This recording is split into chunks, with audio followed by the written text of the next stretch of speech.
Start करते हैं। आज हमें पढ़ना है एनआईओएस क्लास 12 इंग्लिश का chapter number first, my first steps. ये स्टोरी सुनील गावस्कर के बचपन की है। स्टार्ट करते हैं। All babies look alike. सभी बच्चे एक जैसे दिखते हैं। Can they be exchange when the nurse gives them a bath. क्या वह बदल सकते हैं जब नर्स उन्हें नहलाती है या नहलाने के लिए ले जाती है। ऑब्जेक्टिव क्या है इसमें देखते हैं हम। At the end of this lesson you will be able to. इस लेसन को पढ़ने के बाद हम क्या सीख जाएंगे, किस एबल हो जाएंगे। Read and understand an autobiography. Autobiography होता है आत्मकथा, किसी के जीवन के बारे में अगर हम पढ़ते हैं, ठीक है, तो वो हमारा ऑटोबायोग्राफी होता है। Read and understand an autobiography. Use compound words. Use the simple past tense. Tense हमारे कितने होते हैं, प्रेजेंट, पास्ट, फ्यूचर। और प्रेजेंट के 4 होते हैं, कौन कौन से। प्रेजेंट सिंपल टेंस है ना, present continuous, present perfect, present perfect continuous. Present के बाद पास्ट। पास्ट के कितने होते हैं, 4 होते हैं। सेम वैसे ही past simple, past continuous, past perfect, past perfect continuous. Same इसी तरह फ्यूचर के भी 4 होते हैं।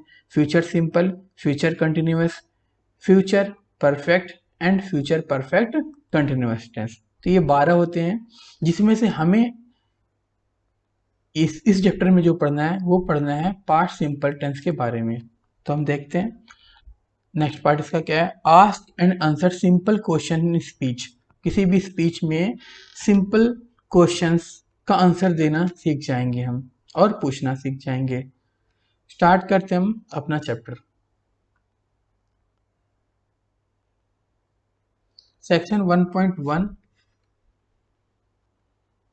I may never have become a cricketer, and this book would certainly have been written if an eagle-eyed relation, Mr. Narayan Mashurkar, had not come into my life the day I was born, July 10, 1949।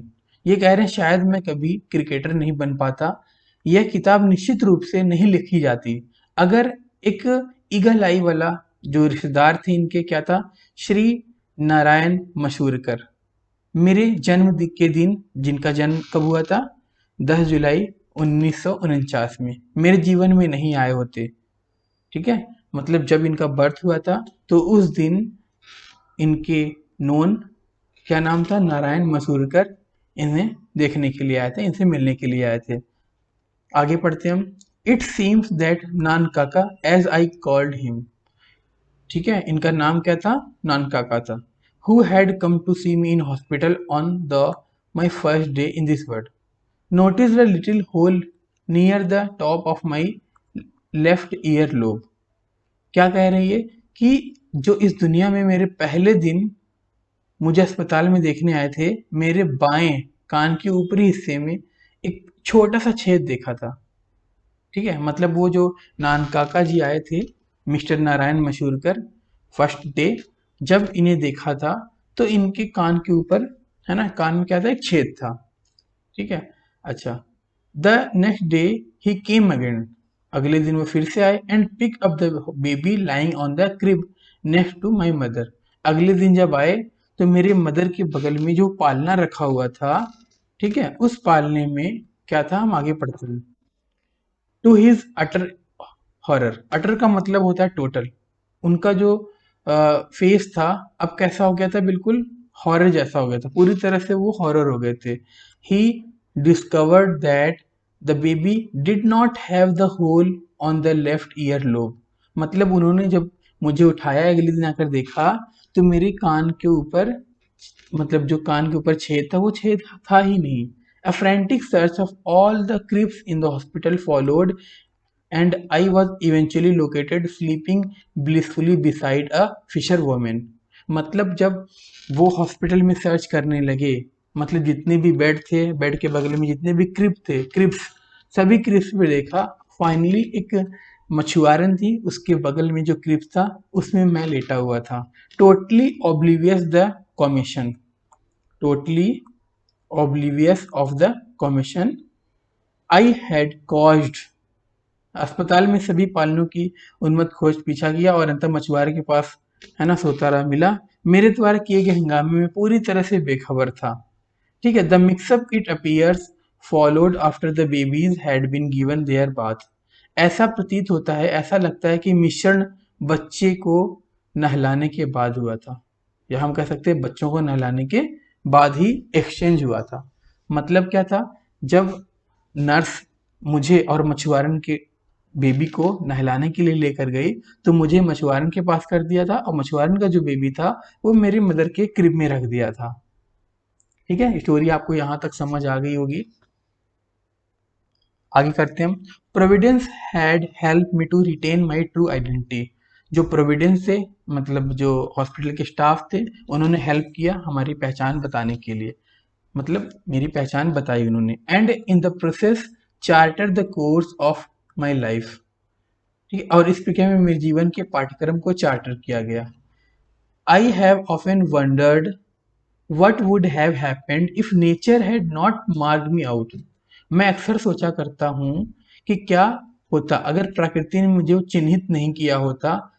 ठीक है, अच्छा, और चिन्हित कैसे किया था आपको पता ही है। And given me my guard by giving me that small hole on my left earlobe, and if Nankaka had not noticed this abnormality, मेरे अपने बाएं कान के लोब पर वह छोटा सा छेद देकर मुझे अपना गार्ड दिया है, मतलब वो मेरी पहचान है अब।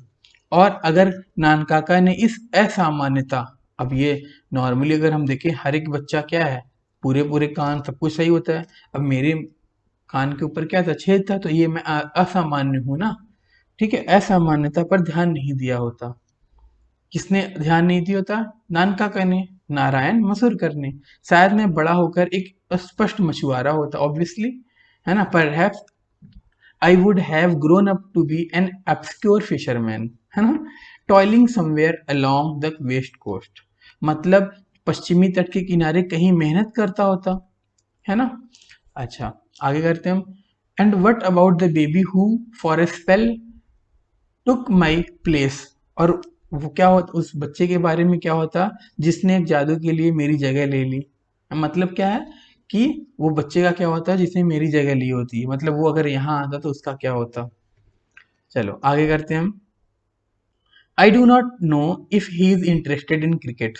मैं नहीं जानता कि वह क्रिकेट में इंटरेस्टेड है या नहीं है, और weather he will ever read this book, या वह कभी इस किताब को पढ़ेगा। I can only hope that, मैं सिर्फ यही उम्मीद कर सकता हूँ कि इफ ही डज, अगर वह ऐसा करता है, he will start taking a little more interest in Sunil Gavaskar, और ऐसा करता है तो वह सुनील गावस्कर में थोड़ी दिलचस्पी जरूर लेगा। आगे चलते हैं हम।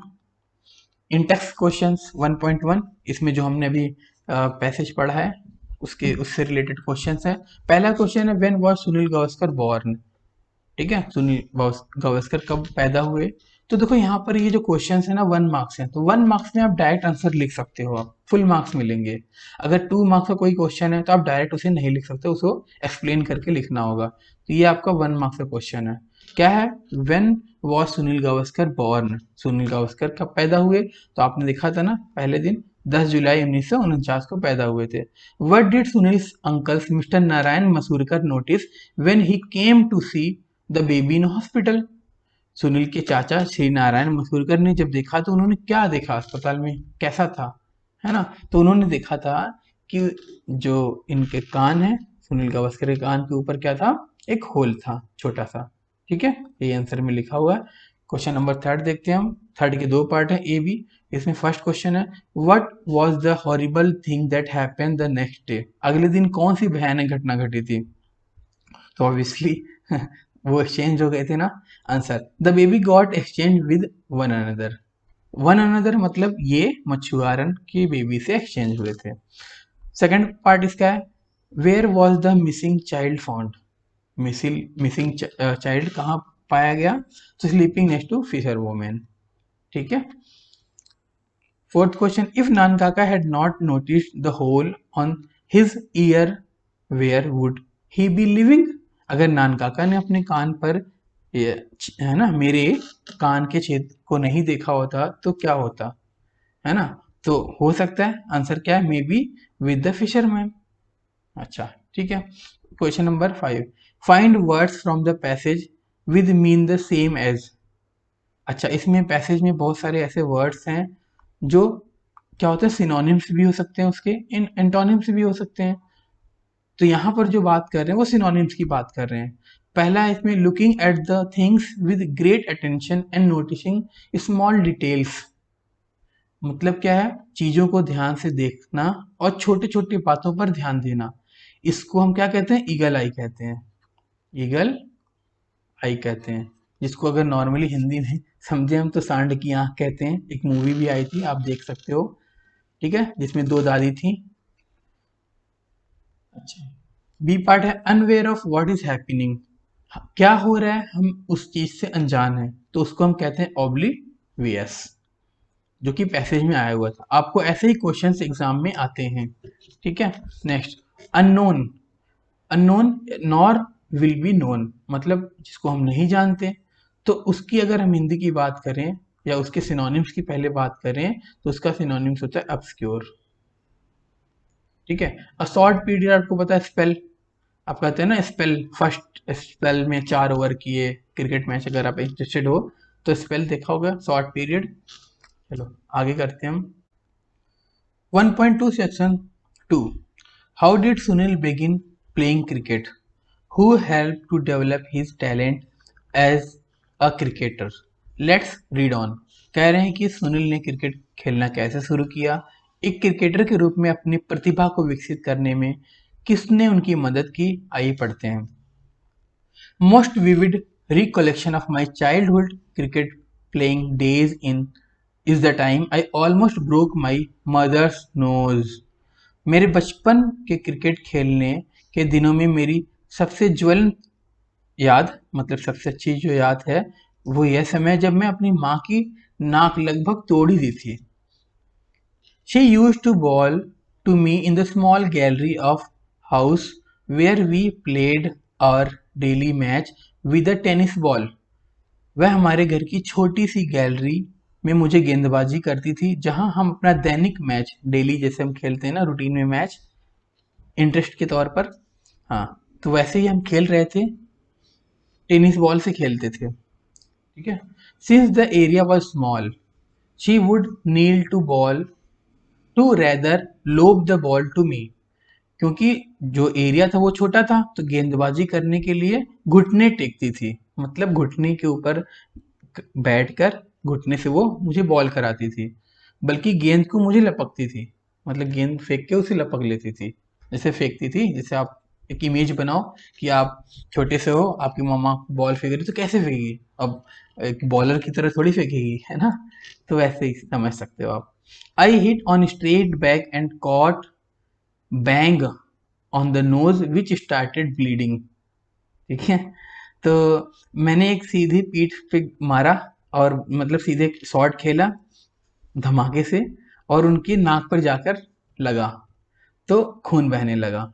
Although it was a tennis ball, है ना, हालांकि वो टेनिस बॉल था। The distance between the two of us was very short, हम दोनों के बीच के डिस्टेंस था वो बहुत कम था, बहुत कम दूरी पर थे हम। Which accounts for the force with which the ball hit her.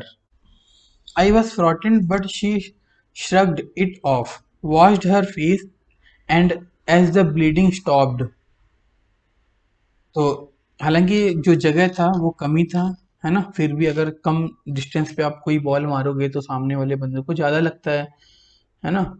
तो आप समझ सकते हो। तो ये क्या कह रहे हैं कि मैं डर गया, है ना, लेकिन उसने उसे उचका दिया और अपना चेहरा धोया, मतलब उन्हें चोट लगा, उन्होंने उचक दिया अपने आप को, ठीक है, और जाके चेहरा धोया, और धोने के बाद क्या हो गया, खून बंद हो गया।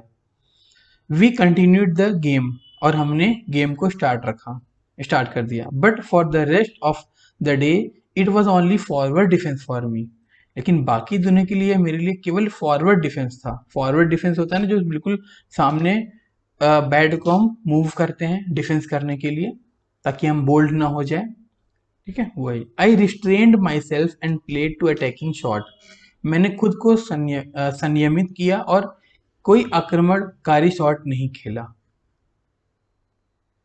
Cricket to use a cliche is in my blood. Cricket एक क्लिच का उपयोग करने के लिए मेरे खून में है। मतलब क्रिकेट में कैसे बॉल को मारना है ना, वो मेरे खून में बसा हुआ है।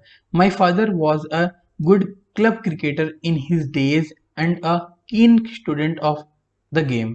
मेरे पिताजी अपने दिनों में एक अच्छे क्रिकेट है ना क्लब क्रिकेटर थे और खेल के लिए उत्सुक छात्र भी थे, है ना। मतलब वो काफी एक्साइटेड होते थे खेलने के लिए। Even now we have interesting discussions on various aspects of the game and I have found his advice invaluable in the development of my career. अब भी हम खेल के विभिन्न पहलुओं पर दिलचस्पी से चर्चा करते हैं, है ना। अच्छा, और मैंने अपने करियर के विकास में उनकी सलाह को अमूल्य पाया है। ठीक है, मतलब जो उनकी सलाह थी अमूल्य पाया, उनकी सलाह को लेकर ही हमने क्या किया, खेलना शुरू किया और अब हम सक्सेस कर रहे हैं। And as I have already said, और जैसा कि मैंने पहले ही कहा है, I have had the privilege of having a cricketing mother who helped me to take the first steps in the game I have come to love। ठीक है, और मैंने अपने करियर में विकास में सलाह कमूल पाया, और जैसा कि मैंने पहले ही कहा है, मुझे क्रिकेटिंग माँ होने का सौभाग्य मिला है, जिसने मुझे उस खेल में पहला कदम उठाने में मदद की। ठीक है, चलो आगे बढ़ते हैं हम। I have come to love, और क्या है, मैं उन्हें प्यार करता हूँ। ठीक है, माई अंकल, मेरे चाचा जी, Madhav Mantri, who played for India in 4 official test. मेरे जो अंकल थे माधव मंत्री, उन्होंने 4 ऑफिशियल टेस्ट खेले, दो नॉट वेरी सक्सेसफुली, जो कि बहुत सक्सेसफुली नहीं है। Was a force to reckon with in first class game. ठीक है, मतलब क्या कह रहे हैं कि प्रथम श्रेणी के खेलों में एक ताकत थी, मतलब वो प्रथम श्रेणी के खेलों में खेल सकते थे।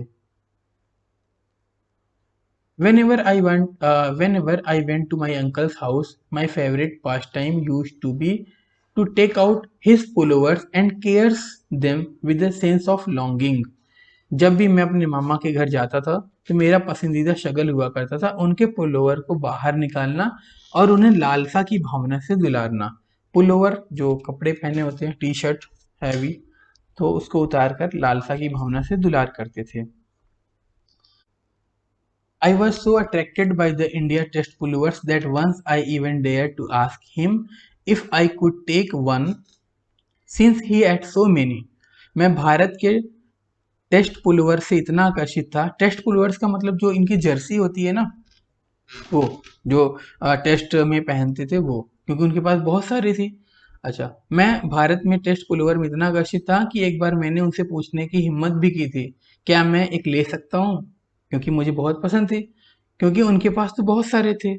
अच्छा, माई अंकल टोल्ड मी, मेरे अंकल ने मुझसे कहा कि दैट मतलब होता है कि one has to sweet and sweat होता है, एक्चुअली स्वेट का मतलब पसीना होता है, and earn the India colours and I too should work hard to earn the distinctions. मतलब उन्होंने कहा कि भारत के रंग को पाने के लिए पसीना बहाना पड़ता है और मुझे भी मेहनत करनी चाहिए। That is a lesson I have never forgotten. ये एक ऐसा लेसन था जो मैं कभी नहीं भूला।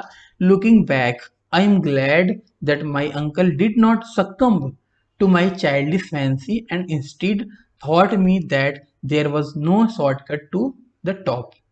मतलब क्या है, वो कहना चाह रहे हैं कि पीछे मुड़कर देखता हूँ तो मुझे खुशी होती है कि मेरे चाचा मेरी बचकानी कल्पना, बचकानी सोच के आगे नहीं झुके। इसके बजाय मुझे सिखाया कि शीर्ष पर कोई शॉर्टकट नहीं है, बेटा मेहनत करो, जितनी मेहनत करोगे पसीना बहाओगे उतनी अच्छी तरक्की मिलेगी आपको।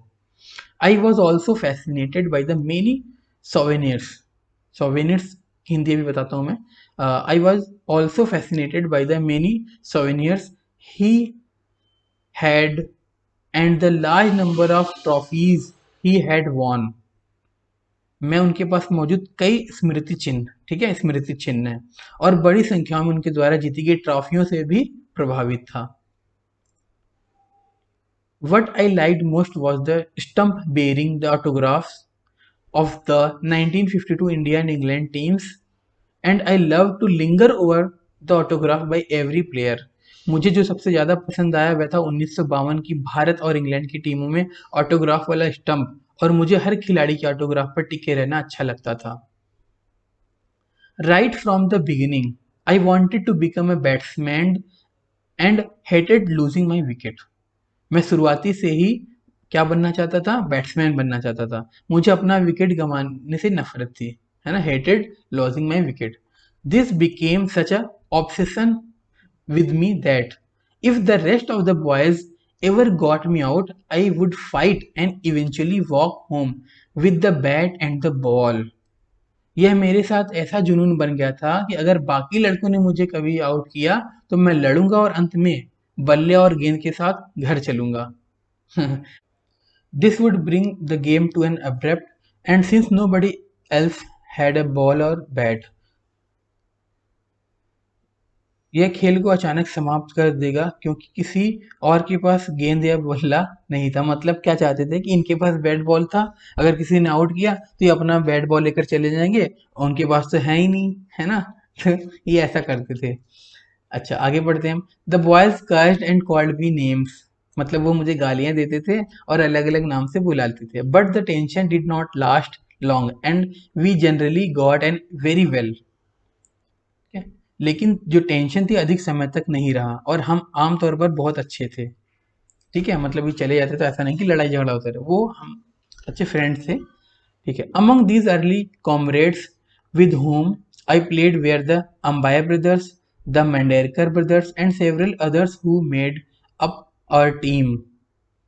ये कह रहे हैं कि शुरुआती साथियों में, कॉमरेड्स का मतलब साथी, शुरुआती साथियों में जिनके साथ मैं खेला करता था वे थे अंबाई भाई, मांडेरकर भाई और अन्य कई जिन्होंने हमारी टीम में जगह बनाई. ठीक है. अमंग दीज अर्ली, अच्छा ये तो हमने पढ़ लिया. हाँ, whenever I batted they would decide beforehand that they would appeal at a particular ball, and whether I was out or not, I had to go by the majority verdict. We often played matches against teams made up of boys living in the neighboring building, and there was tremendous interest in the trophies, as we called them. ठीक है. जब मैं बल्लेबाजी करता था तो पहले से ही तय कर लेते थे कि एक विशेष गेंद पर अपील करेंगे, और मैं आउट हुआ या नहीं मुझे बहुमत से फैसला, है ना, होगा. अगर जो भी बहुमत करेगा उस पर मुझे जाना पड़ेगा. अगर सभी आउट कहेंगे ज़्यादातर लोग तो हम आउट मान लेंगे अपने आप को.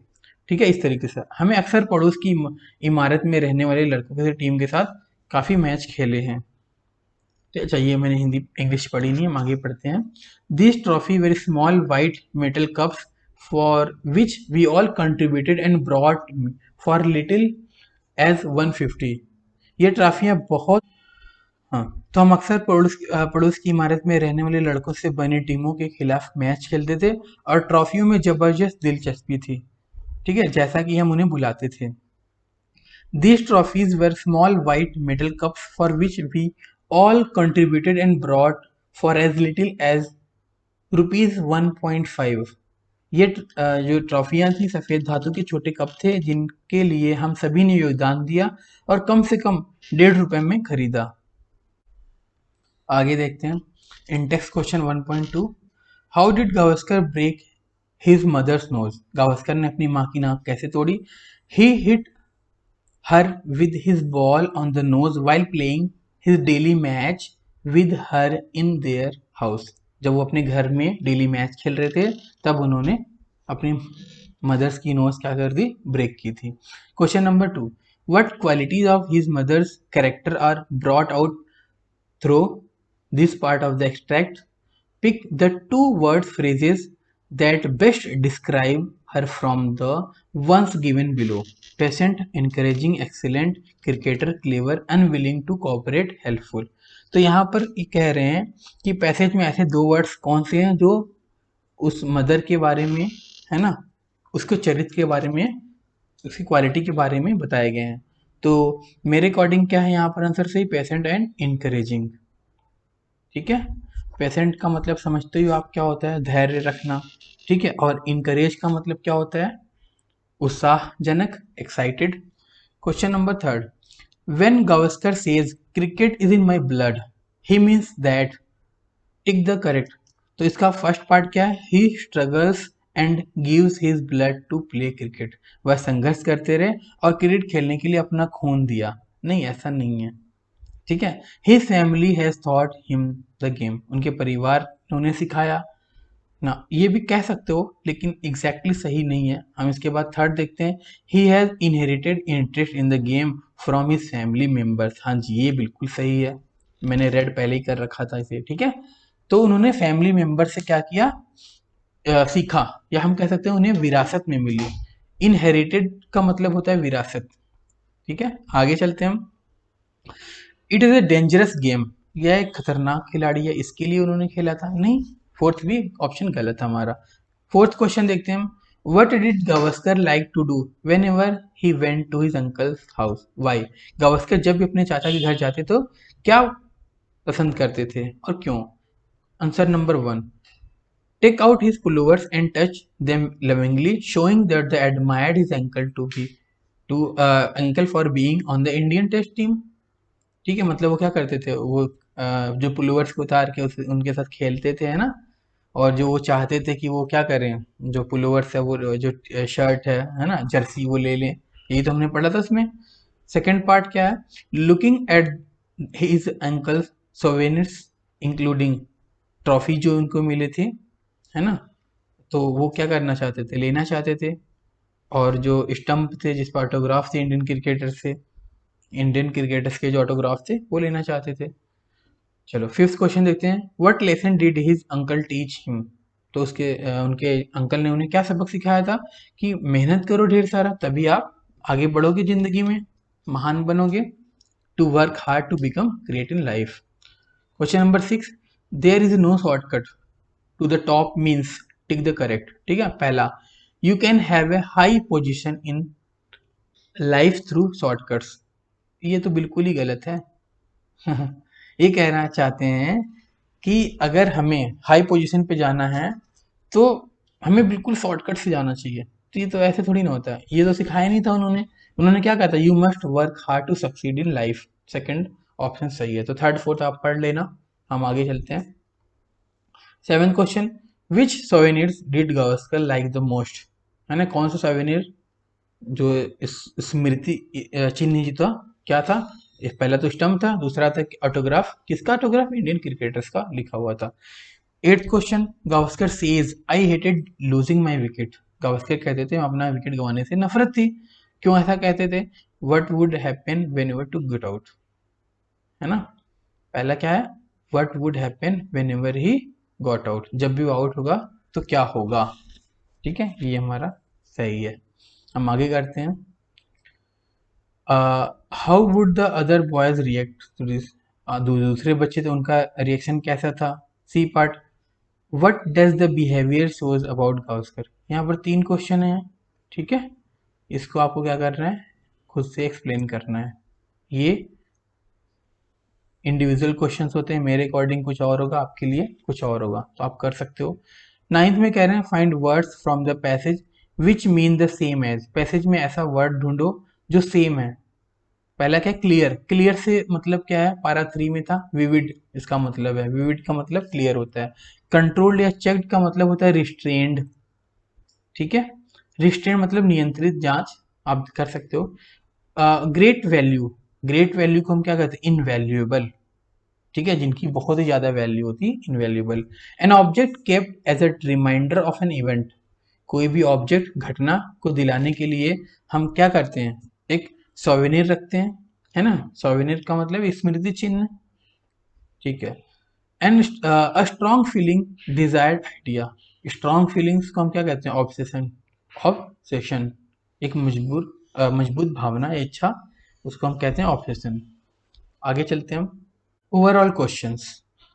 तो अब देखो, ये आपके 2 मार्क्स और 3 मार्क्स के क्वेश्चन आ सकते हैं, ठीक है, ओवरऑल क्वेश्चंस में। वैसे मेरा मानना है कि आप चैप्टर अच्छे से कर लो, ठीक है। उस स्टोरी, ये जो क्वेश्चंस हैं इस पे ध्यान न देकर अब स्टोरी पे अच्छे से ध्यान दो। उसके बाद जो मैं ग्रामर करा रहा हूँ इस बुक का, है ना, इस बुक को जो एक्सप्लेन कर रहा हूँ मैं ग्रामर पोर्शन, उसको ध्यान से देखना। ठीक है, तो फिर भी क्वेश्चन हमें पढ़ना है तो मैं पढ़ के आपको एक्सप्लेन कर देता हूँ। वन टाइम ही होता है ये, वन टाइम समझ लो। आप ग्रामर को तो आप मल्टीपल ऑफ टाइम्स समझोगे तो अच्छे से आएगा। जब मैं ग्रामर कराऊंगा तो आपको एक्सप्लेन कर दूंगा। फर्स्ट क्वेश्चन है, हाउ डिड हिज अंकल्स कीन ऑब्जर्वेशन हेल्प गावस्कर इन रिटेनिंग हिज आइडेंटिटी। उनके चाचा की गहरी निगरानी में, है ना, गहरी निगरानी ने गावस्कर को अपनी पहचान बनाए रखने में कैसे मदद की। तो आंसर है, noted the whole next day notice, है ना, क्या किया था उन्होंने अगले दिन, उनके कान के ऊपर क्या था, छेद था ना, इसी से उन्होंने पहचान किया था। जब अगले दिन आए थे तो वहां पर गावस्कर थे ही नहीं, वो कहाँ थे, फिशर वुमन के पास थे, वहां से उन्होंने, ठीक है, पहचान लिया था। चलो, question number second, how did Gavaskar family members help him to become a good cricketer, sorry. तो उनकी फैमिली मेंबर्स ने उन्हें कैसे एक गुड क्रिकेटर में बनाने में हेल्प की। इन्होंने कहा था कि, और आगे भी कहा है, what did his mother father uncle do, mother father uncle ने क्या किया। तो आंसर है, मदर ने जो है इनकरेज किया, सपोर्ट किया, उनके साथ खेली, है ना, प्लेड विद हिम, पेशेंस रखा, है ना, फॉरबेरेंस किया, व्हेन हर्ट, जब वो हर्ट करते थे तब उसको क्या करते थे, इग्नोर भी कर देती थी। फादर ने क्या किया, वैल्यूएबल एडवाइस दिया time to time, enabling him to become a good cricketer, और held discussion with him the game. तो उन्होंने क्या किया, अपनी वैल्यू, जैसे हम कह सकते हैं इनवैल्यूएबल एडवाइस दिया, कह रहे थे ना वो इनवैल्यूएबल, हमने ऊपर भी पढ़ा। तो इनवैल्यूएबल एडवाइस दिया टाइम टू टाइम अच्छे क्रिकेट बनाने के लिए, डिस्कस किया क्रिकेट के गेम के बारे में कि कैसे खेलते हैं, कैसे, है ना।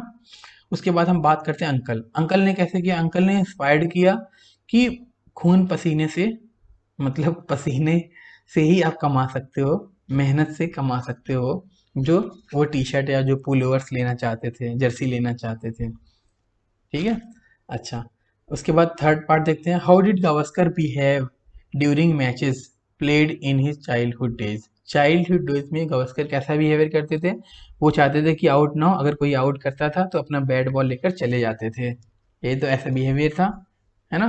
How did his friends handle him to this office, उनके दोस्तों ने कैसे हैंडल किया। तो अब आगे बढ़ते हैं, इसका आंसर देख लेते हैं। Stop game when out walked off with bat and ball, जो कि मैंने पहले बता दिया कि वो बैट बॉल लेकर चले जाते थे। अच्छा, had fights with them due to this, childish behaviour not likely to friends, है ना। तो चाइल्डिश बिहेवियर, वो एक्चुअली में वो फ्रेंड थे ना, ऐसा नहीं कि वो एनिमी बन गए, दुश्मन बन गए, वो फ्रेंड थे उनके। Cleverly plan to get him out a particular ball made him accept the decision of the majority. फिर उन्होंने क्या किया कि योजना बनाई, है ना। पहले क्या होता था कि जब आउट होते थे तो ये सब कहते थे आउट हो आउट हो, तो ये क्या करते थे, अपना बैट बॉल लेकर भागते थे। फिर सभी दोस्तों ने मिलकर ये योजना बनाई कि जिसकी मेजोरिटी होगी वो बात माननी पड़ेगी। जैसे अगर 10 बंदे खेल रहे हैं तो 8 लोगों ने बोला आउट है तो इन्हें मानना पड़ेगा। ठीक है, अच्छा, फोर्थ का A part, in his childhood says Gavaskar was not a supporting player, है ना। अपने बचपन के दिनों में गावस्कर एक खेल खिलाड़ी नहीं थे, है ना, मतलब सपोर्टिंग प्लेयर नहीं थे, स्पोर्टिंग स्पोर्टिंग प्लेयर नहीं थे। He would walk away with the bat and ball whenever he was declared out, which brought he game to an abrupt end. जब वो आउट होते थे तो वो क्या करते थे, लेके चले जाते थे अपने बैट बॉल को, है ना, और वो गेम गेम जो चल रहा होता था वो खत्म हो जाता था, एब्रप्ट हो जाता था। एब्रप्ट का मतलब होता है खत्म हो जाना। How would you convince a friend of yours who behaves in similar fashion. तो आप अपने मित्र को कैसे मनाएंगे अगर इस तरह का व्यवहार किया जाएगा, है ना। तो इस क्वेश्चन का ओवरऑल मतलब यही है कि जब गावस्कर आउट होते थे, क्योंकि स्पोर्ट प्लेयर तो थे नहीं, जब आउट होते थे अपना बैट बॉल लेकर चले जाते थे, तो बहुत प्रॉब्लम होती थी। क्या प्रॉब्लम होती थी कि वो मैच ही खत्म हो जाता था। तो अगर आपके फ्रेंड सर्कल में ऐसा कोई करता है तो आप कैसे उसे मनाओगे, ये क्वेश्चन है। तो आप अपने अकॉर्डिंग कोई भी आंसर लिख सकते हो जो आपको सूटेबल कर रहा हो, आपके फ्रेंड ने ऐसा किया हो। ठीक है, तो बी पार्ट में भी कह रहे हैं कि what are the qualities you require in order to be a good team player. एक अच्छा टीम प्लेयर बनने के लिए आपको किन गुणों की आवश्यकता है। तो यहाँ पर डब्बे में बहुत सारे वर्ड्स हैं, आपको इसमें से कितने चुनने हैं? 5 5 क्वालिटी चुनने हैं। तो आप अपने अकॉर्डिंग कोई सा भी चुन सकते हो, है ना। इसकी जो हिंदी है वो आप डिक्शनरी से ढूंढो, समझो खुद से, ठीक है। बहुत इजी वर्ड्स है। चलो पहला वर्ड मैं आपको एक्सप्लेन कर देता हूँ, कोऑपरेशन। जैसे आप और दो लोग हो या पूरी टीम है तो आप एक दूसरे से ऑपरेट कर रहे हो, है ना। कोऑपरेशन कहते हैं कि एक दूसरे की सहूलियत के हिसाब से चलो, है ना। तो आप पढ़ना इसकी हिंदी, समझ आएगा आपको। नहीं आता तो आप एक्सप्लेन करना, कमेंट करना, मैं बता दूंगा आपको। वोकैबुलरी इनरिचमेंट, शब्दावली संवर्धन, मतलब क्या है? हमें दो या दो से ज़्यादा शब्दों को मिलाकर एक नया शब्द बनाना है, तो उसको हम कहते हैं कंपाउंड वर्ड्स, ठीक है। पढ़ते हैं इसके बारे में। New words are form in many ways, नए शब्द हम कई तरीके से बना सकते हैं। Sometimes you make a new word by adding a prefix और अ सफिक्स, कभी कभी, है ना, या कई बार कह सकते हो आप। कभी कभी क्या करते हो आप, न्यू वर्ड्स बनाते हो, कभी आप प्रीफिक्स लगा दो या सफिक्स लगा दो। For example, to say that someone sang very well you add ly. जैसे आप कहते हो ना किसी ने बहुत अच्छा गाना गाया, तो आप क्या लगा देते हो उसके आगे? ली लगा देते हो। जैसे यहाँ पर अगर हम बात करें ब्यूटीफुल, तो हमने न्यू वर्ड क्या बना दिया? ब्यूटीफुली, एल वाई लगा दिया। आगे बढ़ते हैं। To say that Sunil Gavaskar was not aware of what was happening around him, you add un. Un से क्या बनाया हमने? Unaware. In the above examples, ली जो है हमारा क्या है? सफिक्स है। सफिक्स का मतलब क्या है? जो हम बाद में लगा रहे हैं, ठीक है। सफिक्स का मतलब क्या होता है? बाद में लगा रहे हैं। और प्रीफिक्स का मतलब क्या होता है? जो हम पहले लगाते हैं। अब अल्फाबेट में ए से लेकर क्या होता है? जेड तक पढ़ते हैं हम। तो ए से जेड के बीच में सबसे पहले क्या आता है? ये आता है पी। उसके बाद क्या आता है? Q R S. एस बाद में आता है ना, तो पी पहले आ रहा है, तो पी पहले लगाएंगे हम। प्रीफिक्स कहाँ लगाते हैं हम? पहले लगाते हैं, ऐसे याद रख सकते हो। सफिक्स एस बाद में आता है तो सफिक्स बाद में लगाते हैं हम, ठीक है। नेक्स्ट पढ़ते हैं हम। Another way of forming a new word is by putting two words together. अच्छा, दूसरी बात क्या है कि हमें एक नया वर्ड बनाना है तो हम दो को एक साथ रख सकते हैं। देखते हैं कैसे। दिस इज डन, ऐसा होता है क्योंकि अ सिंगल नाउन, एक सिंगल नाउन या adjective, is often not enough to refer clearly to a person और थिंग और इक्वलिटी। अब यहाँ पर नाउन का मतलब क्या होता है? किसी का भी नाम। एडजेक्टिव, यहाँ पर एडजेक्टिव लिखा है, पढ़ते हैं एडजेक्टिव डी साइलेंट होता है, ठीक है। कह रहे हैं कि अक्सर किसी व्यक्ति या चीज, कोई सामान की क्वालिटी को स्पष्ट रूप से बताने के लिए पर्याप्त नहीं होता। जैसे किसी की क्वालिटी बताने के लिए या किसी चीज के बारे में बताने में कुछ ऐसे वर्ड्स ना स्पष्ट नहीं हो पाते। उसके लिए हमें क्या करना है? कंपाउंड या दो वर्ड्स मिलाकर बनाने होते हैं। तो अभी एग्जाम्पल देखेंगे, हमें बहुत अच्छे तरीके से समझ आ जाएगा। यहाँ पर इन्होंने एग्जाम्पल दिया है। There is a huge swimming pool in the club. अब यहाँ पर ह्यूज स्विमिंग क्या है? कंपाउंड नाउन है, ठीक है। कंपाउंड नाउन हमारा क्या हो गया यहाँ पर? ह्यूज स्विमिंग, क्योंकि स्विमिंग हमारा क्या है? स्विमिंग पूल है एक तरह से। अब वो बहुत बड़ा है ना, तो ये पूरा का पूरा हमारा कंपाउंड नाउन हो गया। अभी हम और अच्छे समझेंगे नीचे। The bus stop is over crowded at peak hours. Peak hours का मतलब क्या होता है? जो जिस टाइम पे सबसे ज़्यादा रश होता है। जैसे अगर हम बात करें संडे घूमने जाते हैं, तो क्या होता है वहाँ? कहते हैं ना कि संडे की शाम बहुत ज़्यादा भीड़ होती है, तो वो पीक आवर्स, पीक इवनिंग कह सकते हो आप। पीक का मतलब सबसे ज़्यादा जो होता है। Third, Sunil Gavaskar mother was a good tempered lady. Good tempered मतलब अच्छा स्वभाव था उनका, ठीक है। तो यहाँ पर दो वर्ड मिलकर एक नया वर्ड बना रहे हैं जिसको कंपाउंड कहते हैं। अब यहाँ पर देखो, ये तीन एग्जाम्पल दिया, चौथा भी देख लेते हैं, उसके बाद समझते हैं हम। चौथे में क्या है? I travel to Bombay in a second class compartment, है ना। सेकेंड क्लास कंपार्टमेंट में हमने ट्रेवल किया बॉम्बे। अब यहाँ पर देखो, पहला क्या है? स्विमिंग। स्विमिंग पूल होता है ना, तो वो क्या नाम है ना, तो ये कंपाउंड नाउन है। पीक आवर्स, समय की बात कर रहे हैं, तो समय क्या है? नाउन हमारा हो जाएगा ये। उसके बाद गुड टेम्पर, यहाँ पर बिहेवियर की बात कर रहे हैं।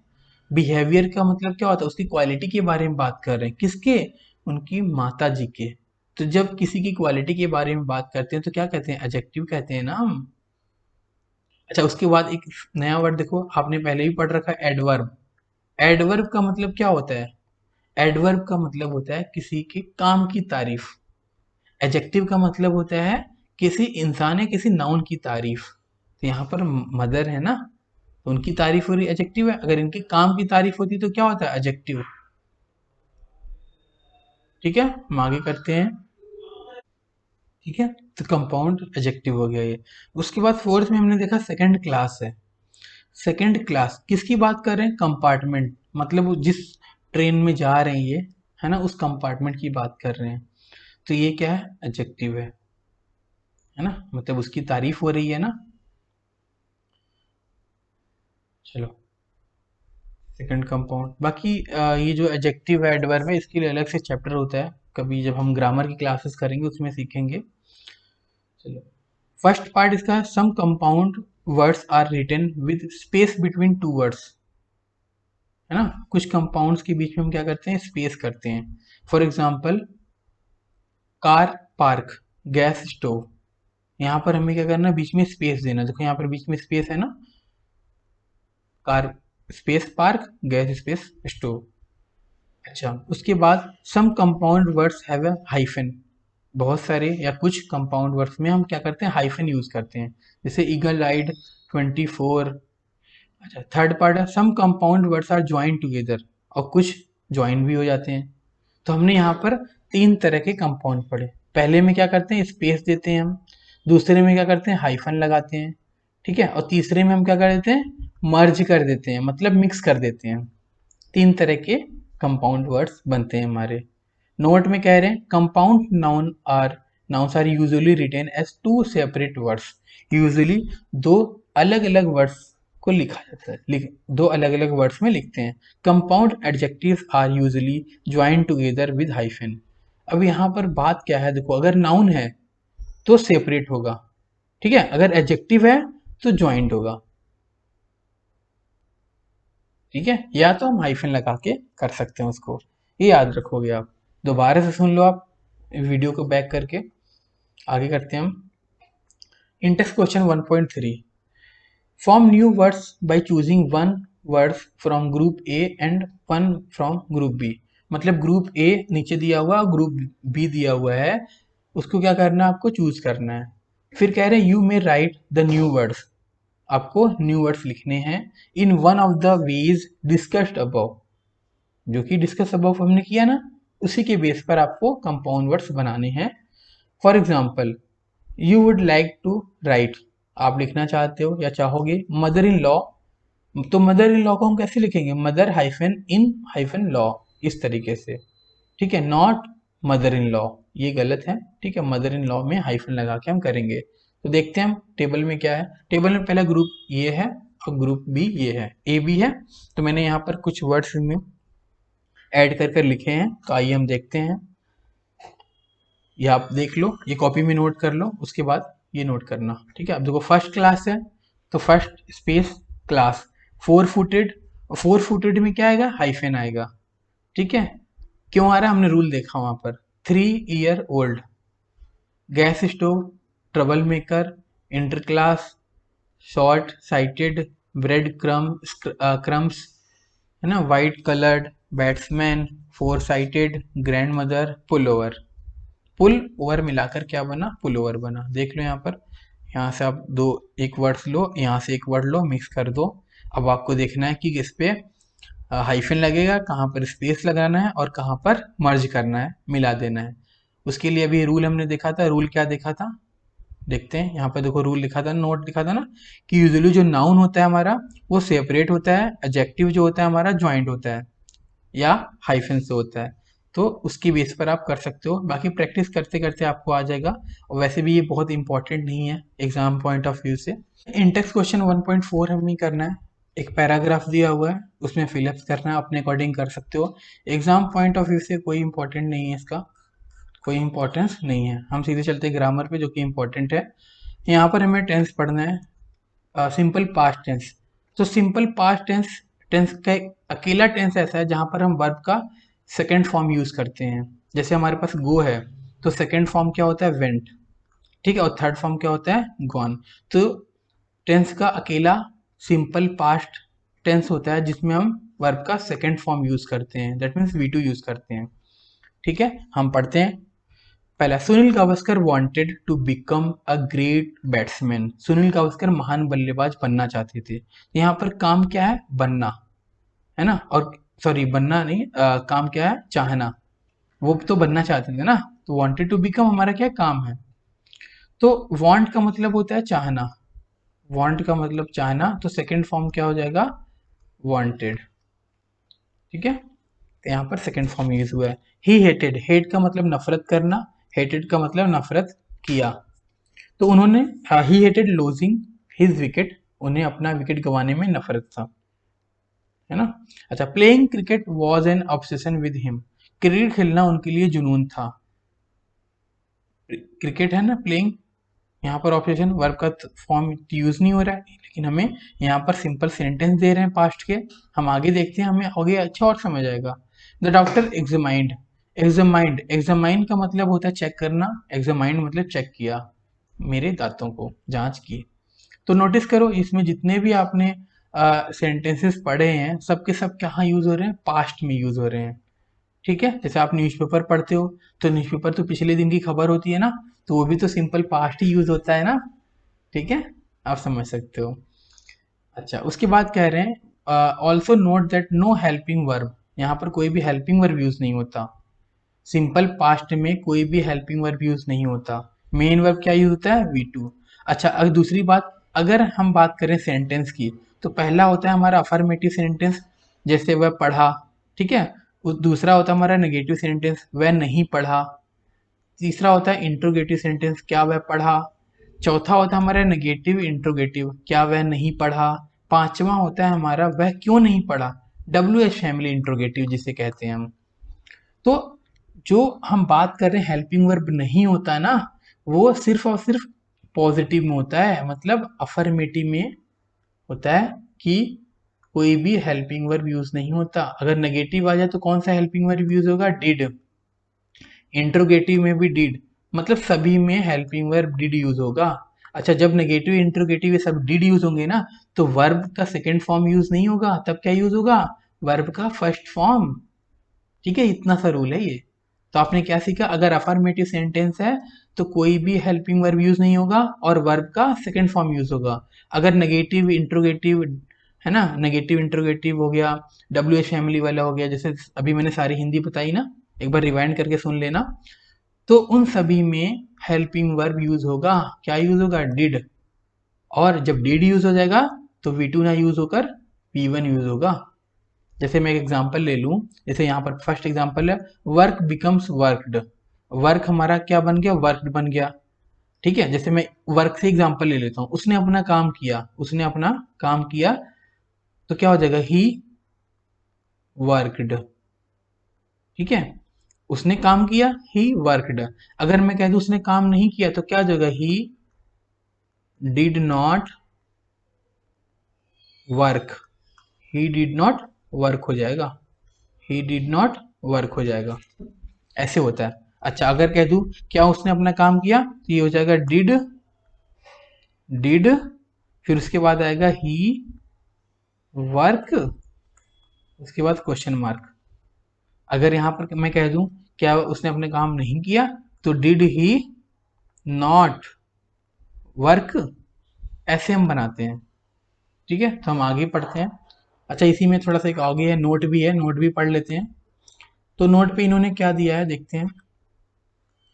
नोट में कह रहे हैं, go, come, see, find, it is be and have from their past tense in other ways. तो इरेगुलर वर्ब्स के बारे में बता रहे हैं। देखो, इरेगुलर और रेगुलर वर्ब मैं आपको बता देता हूँ। ठीक है, इरेगुलर और रेगुलर। इरेगुलर को मैंने IR लिखा है और रेगुलर को मैंने R लिखा है। तो इरेगुलर वो वर्ब होते हैं जो जिस वर्ब में ED लग जाए सिंपली। जैसे यहाँ पर मैं बात करूँ वर्क, तो वर्क में क्या लग गया, वर्कड। ठीक है, समझ रहे हो। एक होता है हमारा गो, तो गो का क्या होता है, वेंट और गॉन, गो वेंट गॉन। तो ये हमारे वर्क में वर्क लग गया और गो वेंट गॉन हो गया। तो एक में देखो ईडी लग रहा है, दूसरे में ईडी नहीं लग रहा है ना। तो ऐसे आप इसे समझ सकते हो।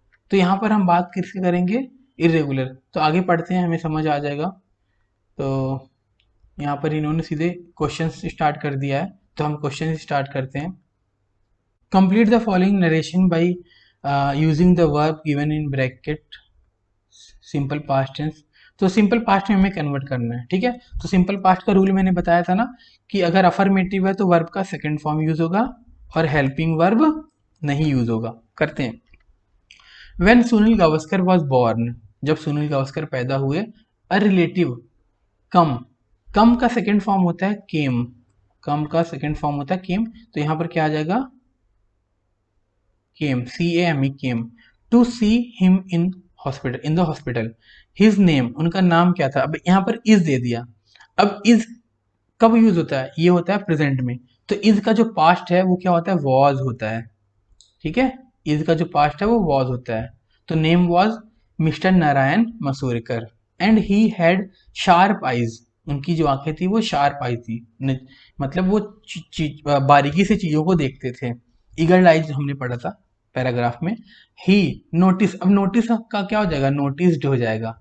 नोटिस का क्या होता है, noticed. That the new born baby has का पास्ट होता है हैड, HAD हैड होता है, ठीक है। आगे करते हैं हम। A hole on his ear, हमने पढ़ा था। The next day when he go, go आ गया, गो का सेकेंड फॉर्म अभी भी मैंने बताया क्या होता है, went. Again and pick up the baby, है ना, पिकअप किया मतलब उनको उठाया। ही फाइंड, फाइंड का होता है found, FOUND, found. That the holes was missing, वहां पर होल नहीं था। एवरी वन स्टार्ट, स्टार्ट का होता है स्टार्टेड, स्टार्ट का होता है स्टार्टेड, ठीक है। Searching for the missing baby, at least Sunil was found sleeping beside a fisher woman. ये हमने स्टोरी पहले ही पढ़ रखी, हमें सिर्फ और सिर्फ वर्ब का सेकंड फॉर्म। अब यहाँ पर सिर्फ अफर्मेटिव यूज किया गया, इन्होंने नेगेटिव इंट्रोगेटिव यूज किया ही नहीं है। हो सकता है आगे दिया हो, हम आगे पढ़ेंगे, ठीक है। Second, past tense is also used when you want to say that a situation existed in the past over a period और that an activity took place regularly in the past, ठीक है। ये कह रहे हैं कि जब हम कोई पास्ट में डेली कोई कर रहे होते हैं, कोई भी एक्टिविटी कर रहे होते हैं या एग्जिस्ट करता है जो पास्ट में, वहां पर भी हम यूज करते हैं पास्ट के सेंटेंस को। तो यहाँ पर कह रहे हैं कि जब हम कुछ एग्जांपल्स देखते हैं जिससे हमें क्लियर हो जाएगा कि क्या है ये। तो पहला क्या, we played our daily match with a tennis ball, यहाँ पर बात कर रहे हैं डेली मैच खेलने की। तो ये क्या है, डेली मैच खेला करते थे ये। तो ये हो गया हमारा। तो यहाँ पर देख लो क्या कह रहे हैं, इसका मतलब है सुनील गावस्कर जो है उनकी मम्मी के साथ हर दिन मैच खेला करते थे, है ना। सेकंड क्या है, I love to linger over the autograph of every player at my uncle's house, है ना। तो यहाँ पर क्या कह रहे हैं, अंकल घर पर हर खिलाड़ी की ऑटोग्राफ पर रुकना इन्हें अच्छा लगता था। तो ये पास्ट की बात है ना। तो देख लो इसमें क्या कह रहे हैं, इसका मतलब है कि like to look at the autograph of his players whenever he went to his uncle, मतलब जब भी वो अंकल के घर जाया करते थे तो उन्हें ये पसंद हुआ करता था। थर्ड क्या है, वेन एवर आई बैटेड, जब भी इन्होंने बैटिंग की, वही बात आ गई, they would decide beforehand they that they would appeal at a particular ball and I had to go by the majority verdict. मतलब समझ गए ना, क्या स्टोरी में हमने पढ़ा था पहले कि जब वो ऐसा करने लगे थे तो इनके फ्रेंड ने एक नियम बनाया कि जिसकी मेजोरिटी होगी वो बातें मानी जाएंगी। तो वही वही है, पास्ट की तो बात है। क्या कह रहे हैं, इसका मतलब है कि boys use to get Sunil Gavaskar out by appealing the umpire. Appealing the umpire का मतलब वहां पर क्या था, मेजोरिटी से था, ठीक है। आगे पढ़ते हैं। नोटिस दैट फर्स्ट, सॉरी यहाँ पर सेकंड, सॉरी नहीं सेकंड नहीं थर्ड की बात कर रहे हैं। Would is use for denote the past tense. अब यहाँ पर जो वुड की बात कर रहे हैं, वुड कब यूज होता है, पास्ट टेंस में यूज होता है। Would and use to are also use when you want to say that something happened regularly in the past, जब कोई काम, जब कोई भी बात रेगुलरली हो पास्ट में, तो वहां पर हम यूज टू और वुड दोनों का यूज करते हैं, वुड का और यूज टू का दोनों का यूज करते हैं जब वो रेगुलरली पास्ट में कोई काम होता रहे। Look at more examples of the use of would and use to denote past tense. कह रहे हैं कि आइए हम कुछ और एग्जाम्पल्स देखते हैं, ठीक है, जो वुड और यूज टू का डिनोशन करता है, डिनोट करता है पास्ट टेंस में। पहला क्या है, when I was a small child I use to play many games at school. जब मैं छोटा बच्चा था, ठीक है, तो मैं स्कूल में क्या करता था, बहुत सारे गेम खेला करता था। तो यहाँ पर क्या यूज हो गया हमारा, use to. My teacher would always tell me that I would become a great football player. वो हमेशा कहा करती थी ना, क्या कहा करती थी, महान फुटबॉल खिलाड़ी बनूंगा। तो यहाँ पर वुड यूज हो गया। ट्वाइस अ वीक, सप्ताह में 2 बार, I use to stay back at school for coaching in football. क्या करता था, हफ्ते में 2 दिन कोचिंग सेंटर जाया करता था, सॉरी कोचिंग के लिए जाया करता था। कहाँ, किसके लिए, फुटबॉल के लिए। आगे करते हैं, हम स्टार्ट करते हैं इंटेक्स क्वेश्चंस 1.6। इसमें कह रहे हैं complete the following paragraph with verbs in the past tense, you may use the past tense of the appropriate verb और वुड यूज्ड। कह रहे हैं पास्ट टेंस का अप्रोप्रिएट वर्ब यूज करो या वुड यूज करो या यूज टू यूज करो, ठीक है। तो एप्रोप्रिएट वर्ड का मतलब जो हमें अच्छा लगे उस सेंटेंस में, जो आपको सूट करे या उस सेंटेंस को सूट करे, उसके लिए लिखना है। वुड का यूज और यूज टू का यूज करना है। तो वुड का मतलब होता है पास्ट की बात करना, और वुड का एक मतलब ये भी होता है पास्ट में फ्यूचर की बात करना, ठीक है। और यूज टू का मतलब होता है क्रिया, कोई भी काम किया करता था मैं, ठीक है। तो स्टार्ट करते हैं। When I was a small child lived in Bombay, जब मैं छोटा बच्चा था तो बॉम्बे में रहा करता था। फिर उसके बाद क्या करें, I in Bombay high school, Bombay high school में क्या करता था, पढ़ता था। तो क्या हो जाएगा, इस STUDIED, स्टडीड, ठीक है, मैं बॉम्बे हाई स्कूल में पढ़ा करता था। उसके बाद सेकंड क्या है, I to go to school, school जाने में क्या आता है, जैसे मजा आता होगा, एंजॉय करता होगा, तो आप यहाँ पर लिख सकते हो लव्ड टू, है ना। मैं लव टू, मैं प्यार करता था, मुझे जाना अच्छा लगता था स्कूल। वेयर आई, जहां पर मैं, जहां पर मैं क्या, मेनी, क्या सीखा उसने, मेनी।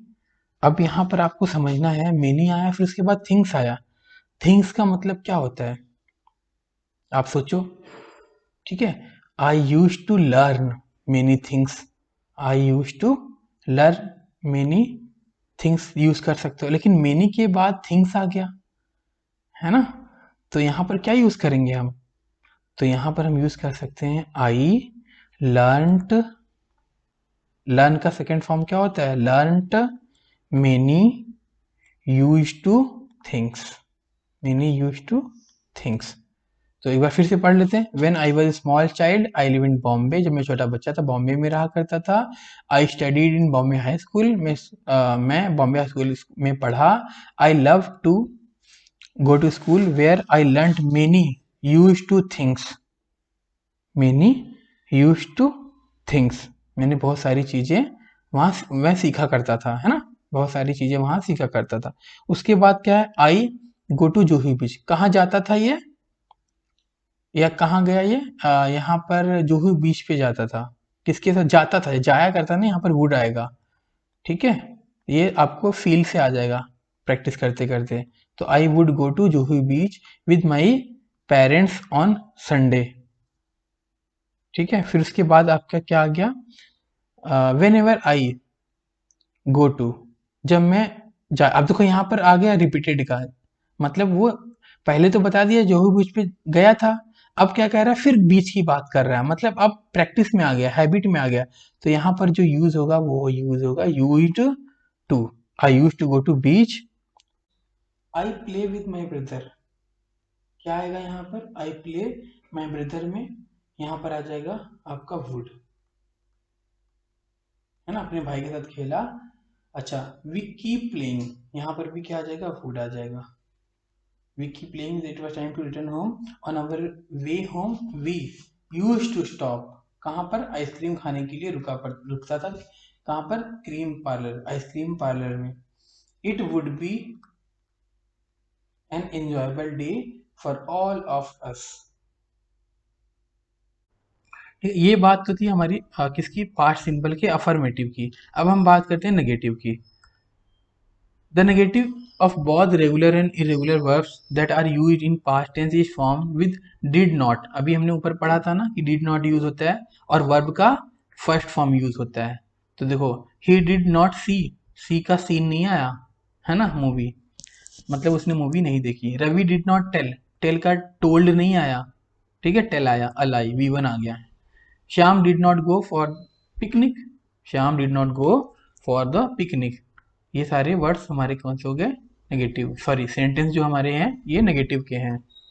तो नेगेटिव का रूल हमने पहले देखा था, हम आगे करते हैं।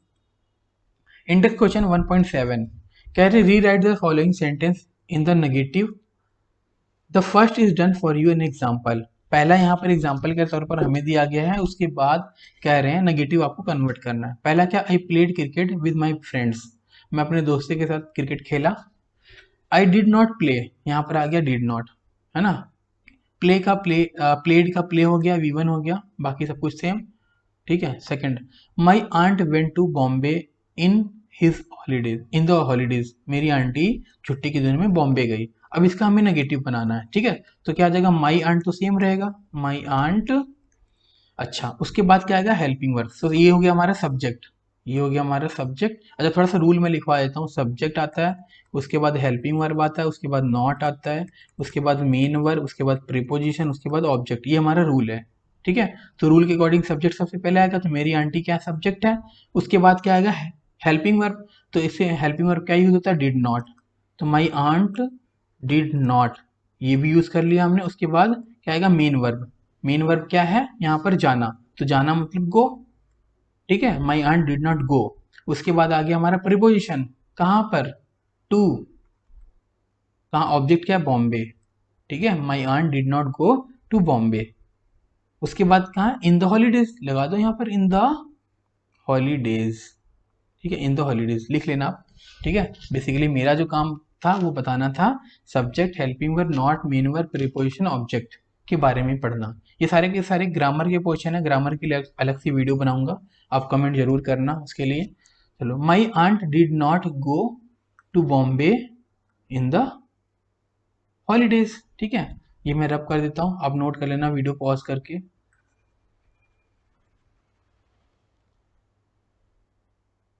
अच्छा, वो रूल तो लिख लूँ पहले, रूल तो लिखा नहीं मैंने यहाँ पर।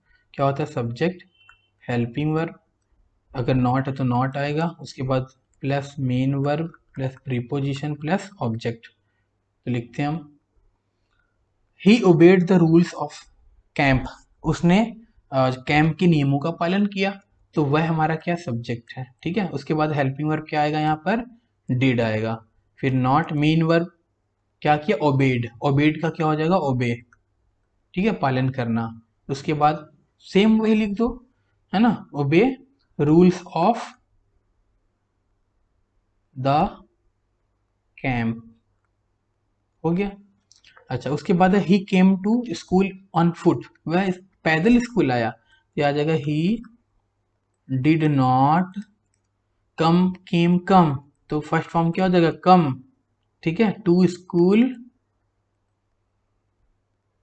ऑन फुट, ये हो गया, ठीक है। नेक्स्ट फिफ्थ क्या है, he return home after the show, show के बाद वह कहाँ गया, घर को लौट गया। तो he did not return home after the show, he did not return after home after the show, ठीक है। तो यहाँ से रिटर्न से ईडी खत्म हो जाएगा, V1 यूज हो जाएगा, और हेल्पिंग में क्या आ जाएगा, डिड और not. He did not return home after the show, ये खत्म। नेक्स्ट क्या हमें पढ़ना है, इंटरोगेटिव। इंटरोगेटिव का भी रूल मैंने लिखवाया था, तो यहाँ पर भी लिखवा देता हूँ इंटरोगेटिव का रूल।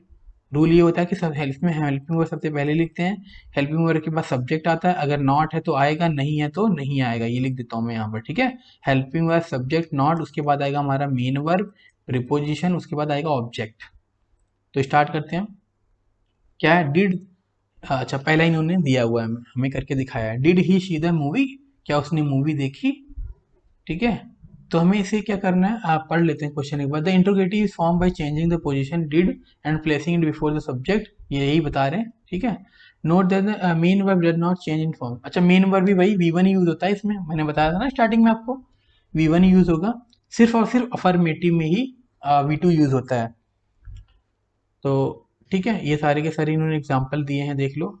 यहाँ पर डिड हमारा क्या आ गया, हेल्पिंग वर्ब आ गया, ही हमारा सब्जेक्ट आ गया, यहाँ पर नॉट नहीं है तो नहीं लिखा हमने, ठीक है, उसके बाद क्या आता है मेन वर्ब, तो मेन वर्ब आ गया, उसके बाद प्रीपोजिशन है नहीं यहाँ पर, ऑब्जेक्ट क्या है मूवी, है ना। इस तरह से रूल होता है हमारा।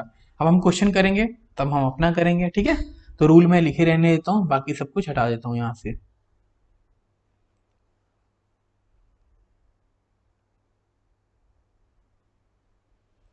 चलो, पहला Ravi slept during the day.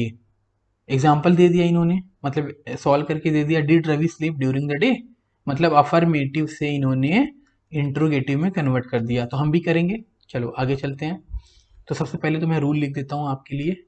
क्या होता है, हेल्पिंग वर्ब, सब्जेक्ट, अगर नॉट है तो नॉट, नहीं है तो नहीं। उसके बाद क्या आता है मेन वर्ब, फिर आता है प्रीपोजिशन, फिर आता है ऑब्जेक्ट।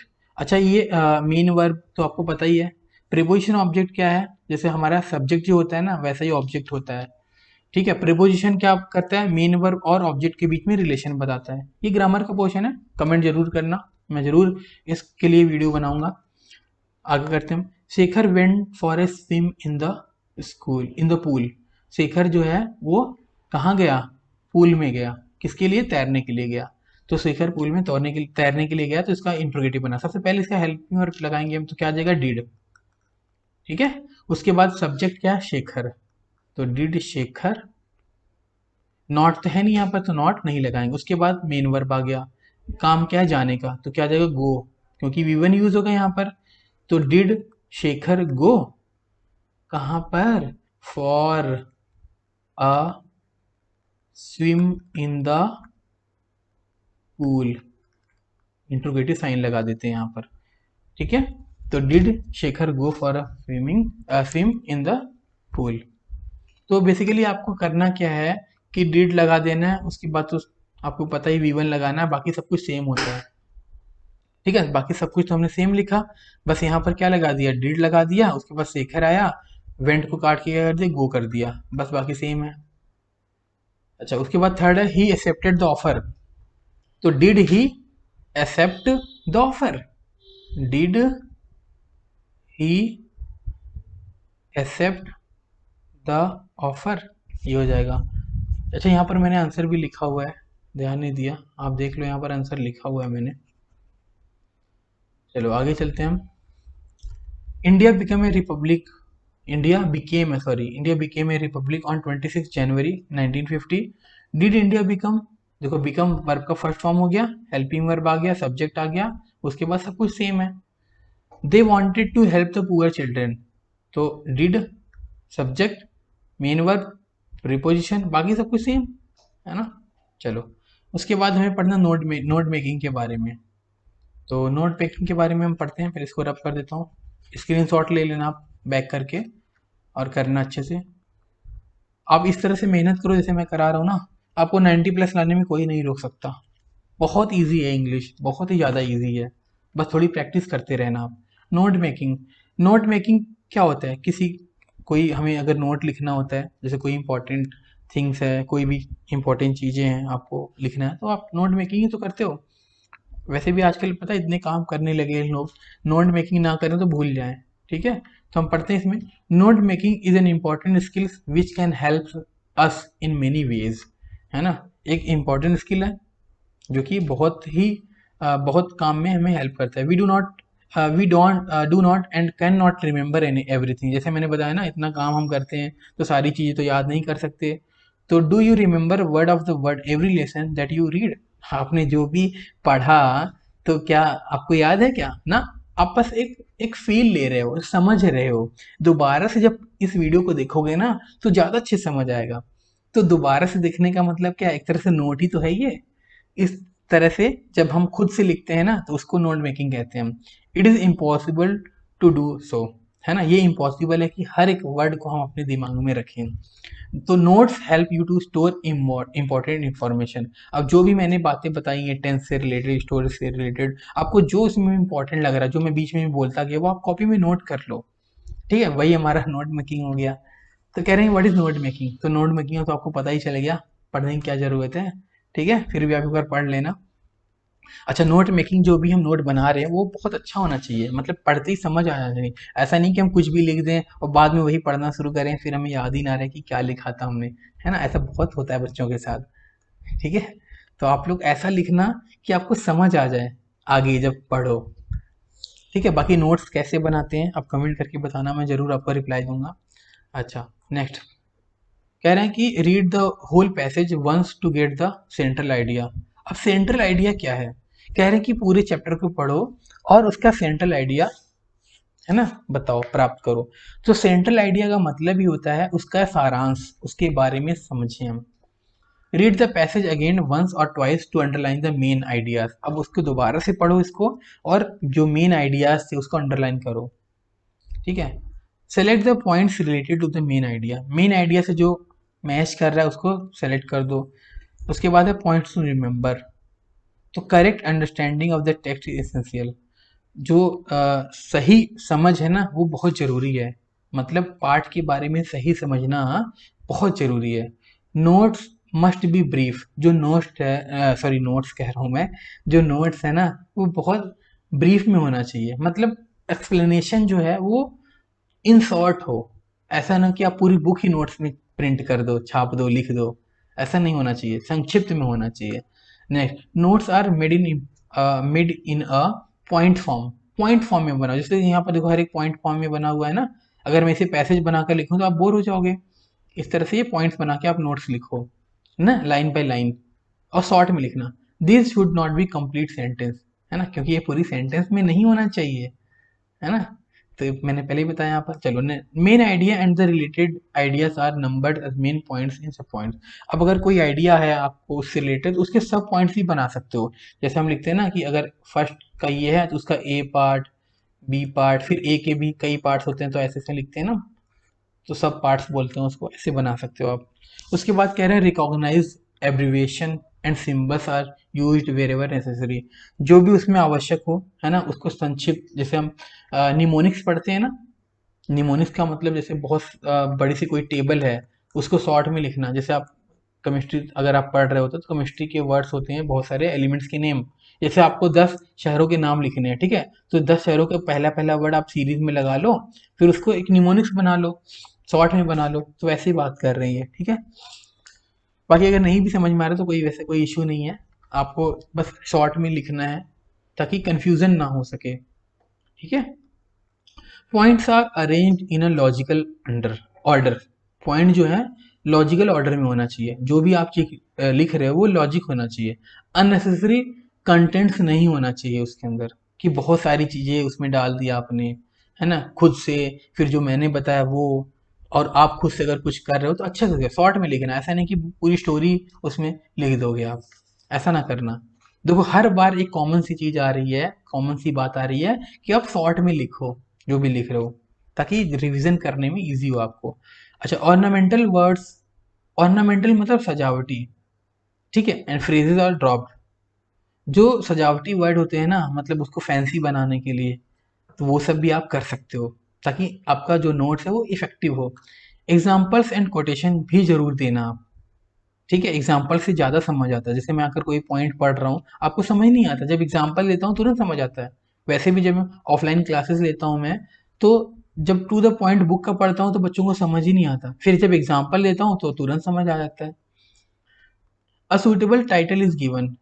अच्छा, उस जो भी आप बनाओगे, नोट बनाओगे, उसका एक सूटेबल टाइटल देना। जैसे इस बुक या इस चैप्टर की अगर हम बात करें, एक सूटेबल टाइटल है क्या, माई फर्स्ट ट्रिप। ऐसा क्यों दिया गया? क्योंकि जिंदगी में, मतलब दुनिया में वो पहली बार आए थे, मतलब जो उनका बर्थ हुआ था, तो उस टाइम पे ही इनके साथ ऐसा इंसिडेंट हुआ, है ना, जो पूरी जिंदगी भर इनको याद रहा। अगर ये मछुआरन के पास चले जाते तो क्रिकेटर पता नहीं बन पाते, नहीं बन पाते। हो सकता है मछलियां बेच रहे होते या कुछ भी कर रहे होते, है ना। तो ऐसे एक ऐसा एक वर्ड ढूंढ लो उसमें से, कोई भी स्टोरी या जो भी है, आत्मकथा अगर कोई है, तो हम क्या करेंगे, उसे एक टाइटल दे देंगे, है ना। अच्छा, की टू ऑब्जर्वेशन इज गिवन। अच्छा, जो भी हमने शॉर्टकट बनाया है उसकी एक कुंजी, उसकी की होनी चाहिए हमारे पास। उसके बाद है read the passage given below.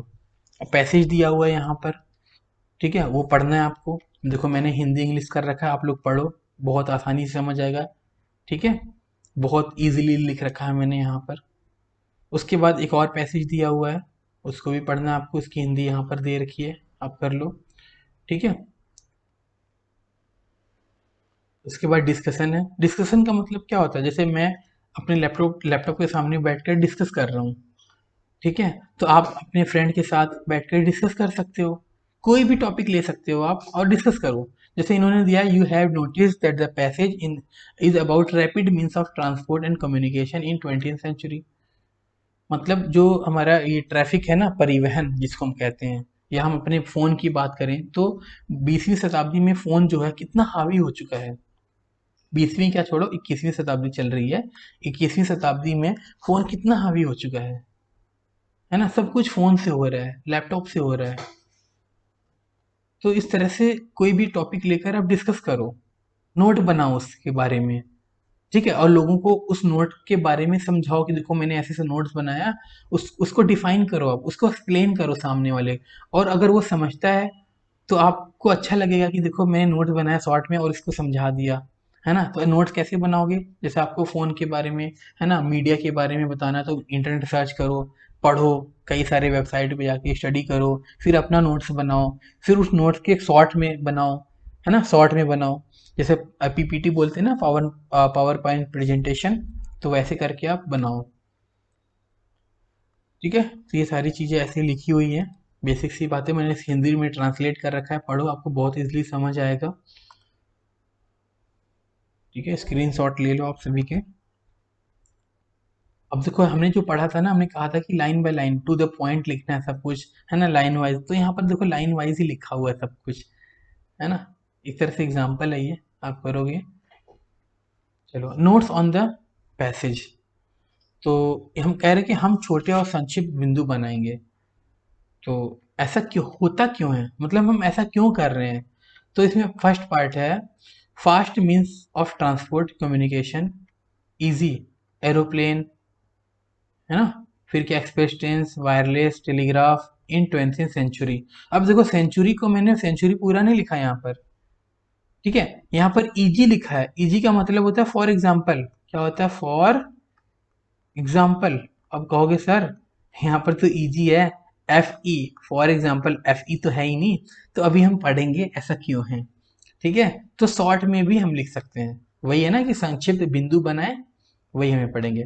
तो ठीक है, सीधे हम आगे चलते हैं। इसका फायदा क्या होता है, देखो अगर हम बात करें ट्रांसपोर्ट की, तो हमारा समय बचाता है, ठीक है, जो हमारा सामान है, गुड्स है, उसको सेफली पहुंचाता है जहां पर हमें जाना है, ठीक है। फास्ट एंड इजी कम्युनिकेशन पक्का करता है, सुनिश्चित करता है। अच्छा, डिसएडवांटेज क्या है, मेक्स पीपल लेजी, लोग क्या है, सुस्त हो जाएंगे। देखो एक टॉपिक है ये, उस टॉपिक से रिलेटेड ये बातें की जा रही हैं, ठीक है। सेकेंड पार्ट है, prevents them for from enjoying the country side as they flash past के रूप में उन्हें ग्रामीण इलाकों का आनंद लेने से रोकता है ना। जैसे आप कोई शहर में कुछ बना रहे हो तो गांव में जाके देना चाहते हो, तो गांव में आप तो जाओगे नहीं, आपने ट्रांसपोर्ट के थ्रू भेज दिया, खत्म, आप गए नहीं, गांव गांव का आनंद लिया ही नहीं आपने, है ना। इस तरीके से ये हमारे क्या दिया था यहाँ पर, डिसएडवांटेज, है ना, डिसएडवांटेज है। अब यहाँ पर की टू एब्रीवेशन एंड सिंबल्स, जैसे यहाँ पर कम्युनिकेशन है, ठीक है, तो कम्युनिकेशन को शॉर्ट में इन्होंने ऐसे लिख रखा है, वैसे कम्युनिकेशन की पूरी जो वर्डिंग है ऐसे है। देखो अब यहाँ पर आ गया फॉर एग्जाम्पल, है ना, फॉर एग्जाम्पल जो वर्ड है वो ग्रीक से आया है, क्या नाम है, एग्जेम्पली ग्रेसिया। एग्जेम्पली ग्रेसिया फॉर एग्जाम्पल होता है। सेन का मतलब होता है सेंचुरी। तो इस तरह से बहुत सारे ऐसे वर्ड्स होते हैं जिसको हम शॉर्ट कीज में कन्वर्ट करते हैं, ठीक है, वो हम आगे देखेंगे। अच्छा, उसके आगे आपकी बुक में क्या दिया है, congenital defects can be caused in an unborn child by intense and sustained noise as experienced by female construction workers। महिला निर्माण श्रमिकों द्वारा अनुभव किए गए तीव्र और निरंतर शोर के कारण अजन्मे बच्चे में जन्मजात दोष हो सकता है। मतलब क्या है, अगर हम ऐसी जगह काम कर रहे हैं जहाँ पर बहुत ज़्यादा नॉइज़ है, कंस्ट्रक्शन वर्कर्स जो अगर फीमेल काम कर रहे हैं, वो प्रेग्नेंट हैं, तो जो बच्चा होगा, है ना, वो हो सकता है जन्मजात दोष हो, मतलब पैदा होते ही उसे कोई ना कोई प्रॉब्लम हो सकती है। Noise is measured in decibels. अब नॉइज को हम कैसे मेजरमेंट करते हैं, डेसिबल। अगर आप फिजिक्स के स्टूडेंट हो तो इस बात को अच्छे से समझ सकते हो, है ना। तो डेसिबल का मतलब होता है डीबी शॉर्ट में। जब भी डीबी आ जाए समझ लो डेसिबल। तो आप कहते हो ना कि ये इतने डेसिबल सुन पाता है ना, बैट बहुत ज़्यादा डेसिबल सुन पाता है, ये वही है, बेसिक साइंस है, क्लास 9th में भी पढ़ चुके हो आप। अच्छा, साइकोलॉजिकल रिसर्च है proved that 90 dB can cause deafness and 140 dB madness. अगर 90 dB आप सुन रहे हो तो आप बहरे हो सकते हो, अगर 140 या 140 प्लस जाते हो तो पागल हो सकते हो आप। ठीक है, ये मनोवैज्ञानिक शोध ने साबित किया है, साइकोलॉजिकल रिसर्च ने। ठीक है, उसके बाद यहाँ पर मेन आइडिया है, आप अपने अकॉर्डिंग आइडिया लिख सकते हो, गूगल का हेल्प ले सकते हो, ये एग्जाम पॉइंट ऑफ व्यू से इंपॉर्टेंट नहीं है। ठीक है, बस एक एक्स्ट्रा इन्फॉर्मेशन के लिए दिया हुआ है। आगे चलते हैं हम। हाँ, कुछ एब्रीवेशंस दिए हुए हैं हमारे को, है ना, क्या क्या एब्रीवेशन है, सिंबल्स हैं, हम देखते हैं। गवर्नमेंट है तो गवर्नमेंट को जीओटी लिखते हैं हम, साइंस को एससी, S.SC सोशल साइंस, है ना, सोशल साइंस को हम नॉर्मली एसएसटी भी कहने लगे हैं, है ना, आपने अगर 9th 10th पढ़ी हो तो ऑब्वियसली पढ़ी होगी। अच्छा, कॉमर्स को हम कॉम कहते हैं, पॉजिटिव को नेगेटिव, है ना, JR junior, account bank account तो होगा ही आपका। अच्छा, कैप्टन, सीएम सेंटीमीटर, मिली, है ना, एम एम आ जाए तो क्या होता है मिलीमीटर, और कैपिटल एम स्मॉल एम आ जाए तो क्या होता है मेगा, सॉरी मिलियन, है ना, तो कैपिटल एम को मिलियन कहते हैं। इस तरह से शॉर्टकट बहुत सारे बन सकते हैं, बहुत सारे एब्रीवेशन बन सकते हैं, तो लेकिन जो कॉमन है ना वो दिया हुआ है यहाँ पर।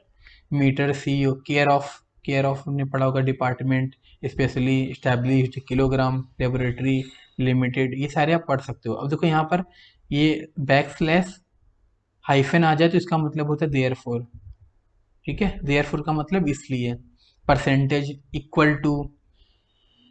ठीक है, अच्छा, देयरफॉर के लिए हम नॉर्मली ये भी यूज करते हैं, है ना, backslash, greater than, lesser than, I E that is होता है, आई ई का मतलब होता है इसका मतलब है कि, आई ई का मतलब होता है इसका मतलब है कि, दैट इज, और इजी क्या होता है, for example, WEF, with effect from, ये हम कब लिखते हैं, जैसे आपने कोई सपोज करो आपने जिम में एंट्री की, ठीक है, तो कब से स्टार्ट कर रहे हो आप, तो वो होता है सपोज करो 1 जुलाई, है ना, तो विद इफेक्ट फ्रॉम, या आपको कोई रूल बनाया गया, है ना, जैसे आपने रूल बनाया कोई, या किसी ने कोई रूल बनाया, तो ये रूल तो 10 या 15 दिनों के बाद होगा ना, तो उस दिन का डेट लिख सकते, जैसे आज का डेट जो भी है, आज के 10 दिन बाद 25 जुलाई मान लो है, तो 25 जुलाई, है ना, से इफेक्ट होगा, तो आप लिख दोगे WEF, उसके बाद 25 जुलाई 2021। ठीक है, तो ऐसे लिखते हैं हम। You can also make your on, अपना भी अब्रीवेशन बना सकते हो, जैसे मैं, मुझे कम्युनिकेशन लिखना होता है तो मैं ऐसे लिखता हूँ, COM ऊपर N लगा देता हूँ, फंक्शन लिखना होता है तो FUN ऊपर N। ठीक है, ऐसे लिखता हूँ मैं, बहुत सारे वर्ड्स आप अपने अब्रीवेशन बना सकते हो आप, फाइनेंशियल को ऐसे बना लो, ऑर्गेनाइजेशन को ऐसे बना लो, और जिन आप अपने अकॉर्डिंग बना सकते हो, लेकिन जो स्टैंडर्ड है ना वो यहाँ लिखा हुआ है इतने में। आगे करते हैं हम, लेट्स टॉक। यहाँ पर वर्कशीट दी हुई है, listen to the conservation of asking and answering questions on tape, then answer these questions, where is the students, student कहाँ है, आप अपने अकॉर्डिंग लिख लो, है ना, घूम रहे हैं, पढ़ नहीं रहे हैं, जो भी लिखना आप लिख सकते हो। ठीक है, why did the student not return the book on time, बच्चों ने किताब रिटर्न क्यों नहीं की टाइम पर, तो ये लाइब्रेरी वाला क्वेश्चन है ना, तो क्यों नहीं, आप रीजन कोई सा भी लिख सकते हो। Home will he have to talk, है ना, उसे किससे बात करनी होगी, ये तो कोई सा भी, है ना, आपके पापा मम्मी। ठीक है, how many books does the student want to issue, want का मतलब होता है चाहना, है ना, तो छात्र कितनी किताबें जारी कराना चाहते हैं, उनको कितनी किताबें चाहिए, है ना, ये है। फिफ्थ है, what are the 2 request that the students made, छात्र द्वारा किए गए 2 अनुरोध क्या हैं, तो ये हर एक छात्र की अपनी अपनी अनुरोध होगी, आपका अपना होगा, मेरा अपना, तो अपने अकॉर्डिंग आप लिख सकते हो। ठीक है, ये आपको समझ आया होगा, फ्रेंड के साथ शेयर करें आप जरूर। क्या, तो फिर मिलेंगे नेक्स्ट चैप्टर में, तब तक के लिए बाय बाय।